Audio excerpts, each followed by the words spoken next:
Hello again, everyone, and welcome back to Reddit Aliens. I'm John, and as always, thank you so much for being here. Good topic for you today. Let's do it. What's the craziest way you've ever heard of someone dying? Please remember to like, share, and subscribe. Mother and I used to work at a restaurant. It had apartments above it that were owned by the restaurant as well. One of the tenants was an older guy, heavy drinker, but a lovely human.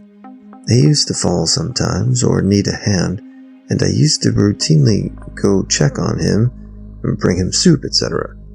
One day, he hadn't shown up, and as usual I went up, knocked, and let myself in. Normally he was stuck in bed or had fallen randomly. Finally found him. Like I said, older guy. So when he needed a bath or shower, he would sit on the toilet and reach into the tub and turn the water on. His liver, stomach ruptured as he was stretched over the bath, and they said he instantly died. But with what happened and the way he was positioned, he tipped headfirst into the bath, which was fortunate because he massively bled out.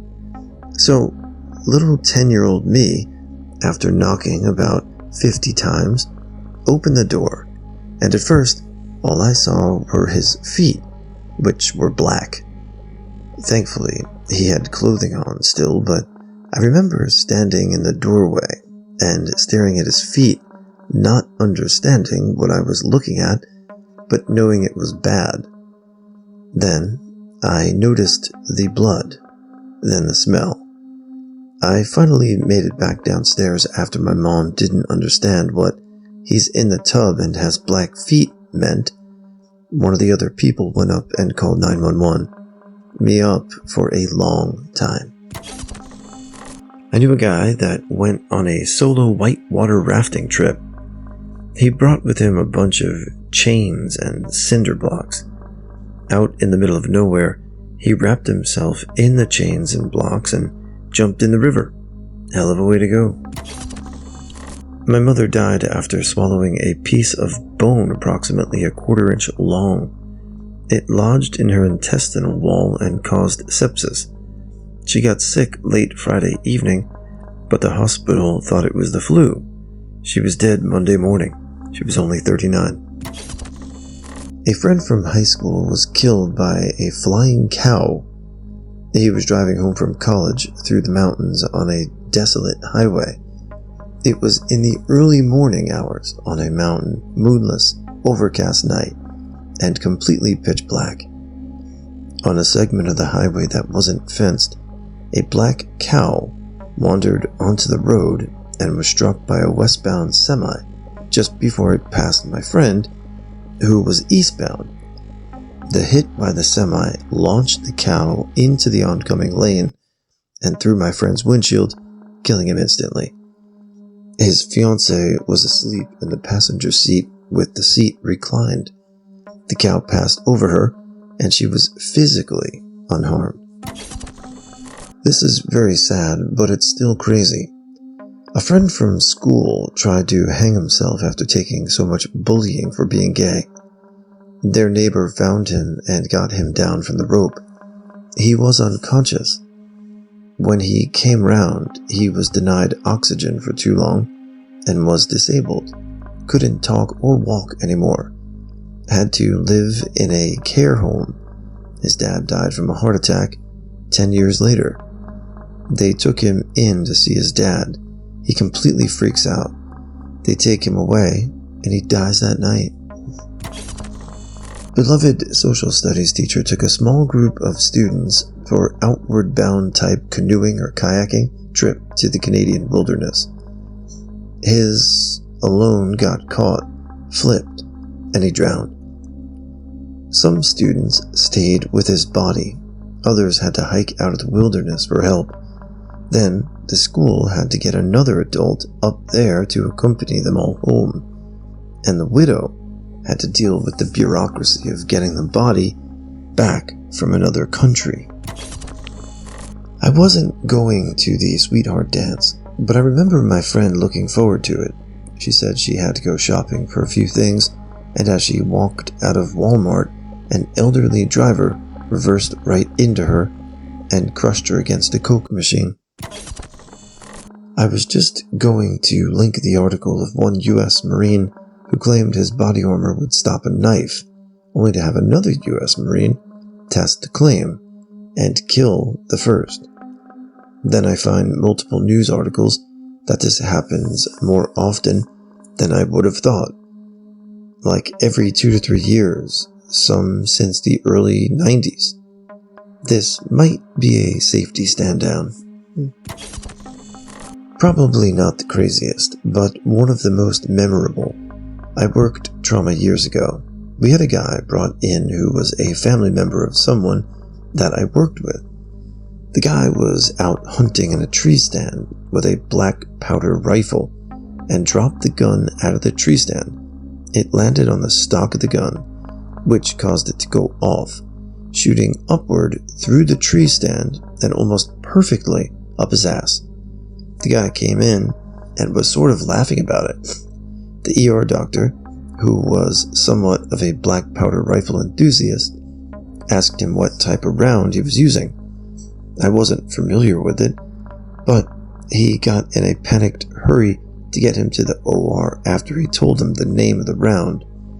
He compared it to one of those chocolate oranges that you used to be able to buy in the stores in individual slices. He said he's bleeding internally. He was sent emergently to the operating room and died in surgery. A friend of mine fell in the shower and broke his neck. Of all the fucking ways to go out, he was a sassy gay and always had a quick remark or comeback to everything and everyone. I thought we would spend our final years snarking everyone in the old folks' home. He left us in 2019 and still seems so unreal that he's gone. I miss him so much. I just know when my time comes, he will be waiting for me, cigarette in hand, asking why the fuck it took me so long. I mean, when it is, right? And some of these circumstances are wild, and some of these might have been a little preventable. Take proper precautions when you're on the road, and be safe out there. Good luck, everyone. My step-grandfather was such an a-hole, was standing on a cliff overlooking the mountains. He married his fourth wife 1 week after my grandma died, had a heart attack and fell over the cliff and died. It took many people to retrieve the body. My dad and aunt, stepkids, were the only living relatives. His own children disowned him. When they called and asked what arrangements they wanted to make, my dad said to burn him in a mass cremation provided by the state, because he was going to hell anyway. My nephew died of a sinus infection. He woke up with a horrible headache, went to the ER. They gave him a shot and sent him home. The next morning he couldn't walk and started having seizures. He passed away at age 19. They did the autopsy and at first thought it was murder because his skull was cracked. Then they called his mother back and said they thought it was meningitis. Then called her again and said it was a sinus infection. The pressure was so intense, it busted his skull. I've never heard of anyone dying from a sinus infection. He hadn't mentioned even feeling bad before the day he woke up with the headache. Neighbors were repairing their basement walls. They had jacked up their house about 2 feet above the ground level. The house started shifting and everyone ran up the stairs out of the basement, except their 17-year-old son. He decided to jump out the 2-foot opening. He got halfway out before the house came down. Upper half outside, lower half still in the basement. He was alive, but his lower half was crushed. Firemen said that he would die as soon as they lifted the house up. He was there for hours with family and friends coming in from around town to say their goodbyes. Since he was a minor, it was up to his parents to tell the firemen to lift the house. Haunts me to this day. Oof. My aunt, brother, and sister all died because a guy OD'd on fentanyl and crashed his little car into my aunt's truck. They were coming over a small hill, and he was going 55 to 60 when he swerved into their lane. He was dead before impact. My aunt was nearly decapitated. My sister maybe died from whiplash, and my idiot brother didn't have his seatbelt on and was ejected, and possibly part of the cause of my sister's death. Wear your seatbelts, kids. It's not just your life in jeopardy. Safety consultant on the way home from work was hit in the head and killed with a tire that came off a passing truck. They were both on the freeway, traveling at high speeds, and it came through his car window, killed him instantly. Job I went to, woman's body parts or bones were found all over the house, but mainly at the bottom of her stairs. Dog was deceased in the house too, and an autopsy of him found traces of the woman inside him. We think she fell down the stairs. The dog lasted a few days before ripping her apart and eating her at various places throughout the house. It's also very likely she didn't die on the day she fell, but was incapacitated and couldn't move. My second cousin got run over by the vehicle she was in. She was in the passenger seat of an old-style convertible Land Rover, being driven by her partner through the bush in Kenya. The front wheels went into a gully, and the vehicle momentarily stopped dead. She wasn't wearing her seatbelt and was catapulted through the windscreen onto the track. The Land Rover then rolled out of the gully and ran her over, killing her instantly. Girlfriend and I baby-sat couples, 2 kids. The following day, we get called into the police station because we were the last people to see them alive. After we left that night, the husband shot his wife in the head, then did the same to himself. We eventually found out that he discovered his wife was cheating on him. On a safari holiday about 25 years ago, our camp cook was taken by a crocodile. The thing is, we were all warned not to go near the river. The camp was on a sort of isthmus, about the size of a football field, surrounded on 3.5 sides by the river. The river had high steep banks, except for one spot, and the guides made sure we knew it was dangerous. Don't go anywhere near that spot because there are crocodiles. So we didn't. But one afternoon the cook, who had worked at that camp for years, decided to go down to the river to bathe. He had a wife and 6 kids. We had a collection for his family. I live in a rural part of Oklahoma, on the north side of town, 3,000 to 5,000 population, depending on whether you stop the city limits at. There was a paved road that was the back way into a closer, bigger town.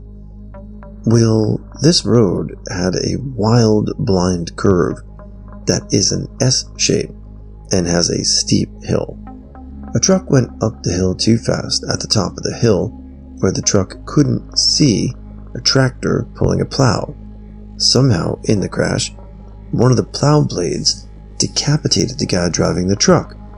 The guy who died was an older gentleman who was pretty well known in the community and was really nice and liked. Super sad, but holy cow, did we not stop talking about it for years. I think it happened like 15 or 20 years ago. Police refused to commit him when he was obviously a danger to himself. The man literally walked multiple kilometers to the station in his socks through the snow, not to mention demonstrating manic behavior, and the fuckers just drove him home and told us to keep them out of our family drama. My father died after having an epileptic seizure and falling down a flight of steps. He broke his neck and died instantly. Had he been on stable ground, he'd probably be alive today. That was 12 years ago, as of 2 days ago, and I miss him every day. My grandpa died on 9/11. People always ask if he was at work or on the phone. Nope, he had a heart attack at my dad and stepmom's wedding reception, which was 9/11.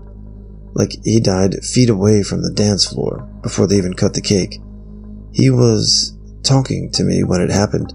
He was born on the 4th of July, so I find it very ironic that he died on 9/11. Not someone I knew, just someone who was known locally and had a reputation for being an absolute moron when he got behind the wheel. Young lad in his mid-20s took a bend too fast and rolled his car off the road into a field. He wasn't wearing a seatbelt and had his windows rolled down. He was found dead underneath his upside-down car, having been thrown out of the open window and crushed to death by his own car. By all accounts, had he been wearing the seatbelt, he would have almost certainly have escaped with little more than cuts and bruises. Horrible for his family, but sadly, it was a matter of when, not if, he killed himself or someone else with his driving. Thankfully, it was only him that suffered the consequences of his actions. I had a great aunt who died after she accidentally ran over her own head in the CVS parking lot. She forgot to put the car in park and got knocked down by the door with her head under the car. Oof. My second cousin, once removed, fell on an aquarium he had against the wall at the bottom of his stairs. He got a shard of glass in his arm that severed his brachial artery. He crawled upstairs to the kitchen where his phone was. Died before he could even grab it. Honestly, I feel anything outside of natural can feel pretty crazy. I'm 48 from a small town, and here's a short list of causes of death among friends and family over the years. Pushing a boat off a sandbar, stepped off into deep water, waders filled, and the current pulled him under. Found months later on a marsh island after a long winter. Construction worker fell through a roof, then through the second-story floor, breaking his neck. Took heroin after getting a buprenorphine implant. Blacked out and hit his head on a dresser. Pushed out a moving van on highway by sibling while arguing on mushrooms. Suicide by car accident. Marriage problems. Left a note, then drove into an intersection at 85 miles per hour, killing an innocent driver too. Mental break during a domestic dispute. Police called. Came out the front door with a knife. Shot by officers. Murdered by a schizophrenic neighbor with a hammer. The murderer thought chicken bones in the driveway were spells cast by victim. Then stole the victim's dog. Died of a heart attack in the ER waiting room while filling out paperwork for chest pain. Drunk on a motorcycle in a 25-mile-per-hour neighborhood. Swerved into an oncoming car, no helmet, fatal head trauma. Arguing with a spouse over marriage troubles. Shot himself in the chest with a shotgun. OD'd and died for several minutes. Revived, but with severe brain damage. Bedridden for 10 years and died of a seizure. Dude was fixing his roof, fell down neck first into a crate of broken glass. Oof. Doctors couldn't make up their mind whether the man had died from trauma or blood loss. Another one was a kid in my kindergarten class. He was sleeping lying down in the back seat of his parents' car during a trip. They drove on top of an oil spill, spun around. The kid was ejected by centrifugal force, straight down a cliff. Never got my geography book back from that family. Last one was this old dude I met when I was taking my pilot certification, invited me to co-pilot with him for the day. If I didn't have a doctor's appointment that evening, I might have saved that guy's life. He ended up flying by himself as he couldn't find someone to go with him, and he had a heart attack during takeoff. Crashed into an empty house. Cousin was skateboarding with a friend in a city park. They went down a drain tunnel to look at the graffiti when suddenly water came flowing in from a pipe between them at the entrance and washed them into the city's drainage system. He didn't make it, but his friend survived. Wasn't even raining on their side of town. It was diverted from another part of the city. The city sent a guy familiar with the drainage system to help look around. He told us that had the friend been flushed one direction instead of the other, that he would have ended up under downturn and probably never would have been found. But the two ended up going down a tunnel that led out into an open ditch. By pure coincidence, the surviving friend crawled out of the ditch and climbed back up to the road, finding that he just happened to be standing right across the street from his friend's house. It took another day to find my cousin's body, caught up in debris gate, about a mile downstream from where they first entered. My first friend, when I was around 5 plus or minus, was sucked into a retention pond's drainage pipe. I don't have many memories of him, but I do remember when I found out. I approached his sister, who broke the news to me when I hadn't seen him in a while. Additionally, my friend in college accidentally drove underneath a parked tractor trailer. We don't know how it happened, but it's assumed he fell asleep at the wheel. Not a direct personal connection, but New England is a small place, and they were a community member. Lifelong Maine summer resident is killed by a great white shark 20 yards off the beach she'd been going to for decades. She had probably swam there thousands of times.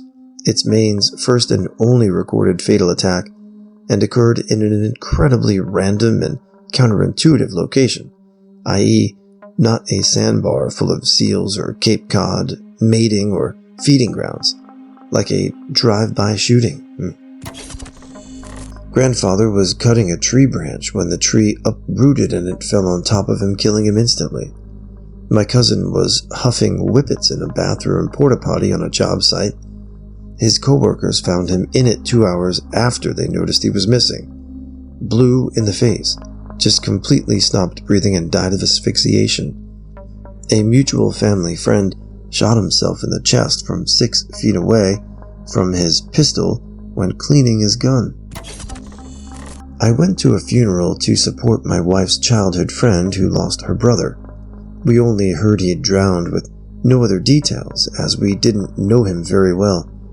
When the funeral finished, we heard his very ghetto buddy outside in tears describing how he died. We just finished a bottle, and I see him taking a piss close to the ditch bank, and then he disappeared and I started screaming.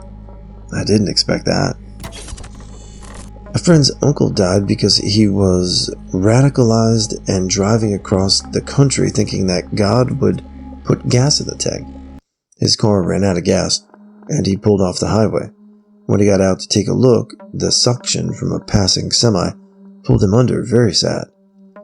Please always change lanes if you can safely, or otherwise slow down, even if you don't immediately see someone out of the car. Also, try to pull over really far if you're on the shoulder. I didn't get to meet this person, but she was my sister's childhood best friend. She was younger than 10 when she died in a car accident. The story goes that the little girl took off her seatbelt and sat on her sister's lap to stick her head out the window. Another car smashed into them, and the friend flew out of the car. She had long hair and it got caught on a back tire. It dragged her, scalped her, and she died at the scene. I knew a guy in high school who was shot in the back and killed by a rival gang, but that wasn't anything crazy where I came from. Also, had a cousin killed by a drive-by outside her school. A lady in a widow's group I was in told us about her husband's murder, and I googled it before I believed it. Her husband was a Marine who survived 2 tours during the war in Iraq and Afghanistan. Came home and was training in North Carolina. Was abducted by a sailor. The sailor slit his throat twice and then set him on fire. The sailor had been talking to a girl that had told him she was a beautiful woman that owned a ranch. In reality, she worked at a motel and didn't look the way she described herself at all. Instead of coming clean about why she never showed when they planned to meet in person, she invented a story. She told him she was assaulted by a group of Marines. He asked her their names, and she said one of them had a name similar to the Marine he had classes with. So he described him, and she said yes, he was the one that held her down. So he posed as an NCIS officer handcuffed him, and questioned him.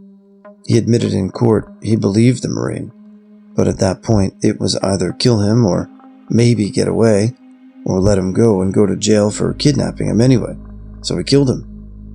The Marine's wife was also pregnant at the time. Oof.